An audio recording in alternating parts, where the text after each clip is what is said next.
की परदेशातून जर कोणी मोदींना मिठा मारणारे लोक आले तरी मला आश्चर्य वाटणार नाही. मुंबई महानगरपालिकेसारख्या निवडणुकीत तुम्ही देशभरातून लोक गोळा करून आणताय, पण ती भाजपचं आता ती परंपरा झालेली आहे. राज्यांचे मुख्यमंत्री, पंतप्रधान, गृहमंत्री, माझ्या माहितीप्रमाणे 11 तारखेला प्रधानमंत्री मुंबईत येत आहेत. 11 तारखेला 11 जानेवारीला प्रधानमंत्री मुंबईला येत आहे. 15 तारखेला प्रचार संपतो आहे. 15लाच ना, सर 13ला 15ला निवडणूक आहे, 13ला प्रचार संपतो आहे. आणि एका धार्मिक कार्यक्रमासाठी धार्मिक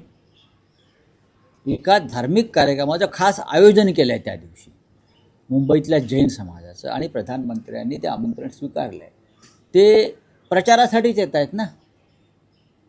त्या पंथाच्या, त्या धर्माच्या लोकांना प्रभावाखाली घेण्यासाठीच येत आहेत की भाजपला मतदान करा. निवडणूक आयोग काय डुलक्या मारतोय? काय करतोय निवडणूक आयोग? या राज्याचा निवडणूक आयोग जो आहे, त्या आयोगाचे एक प्रमुख आहेत वाघमारे म्हणून. त्याने वाघमारे या नावाला जागावं आणि भाजपच्या लांडग्यांना आवरावं.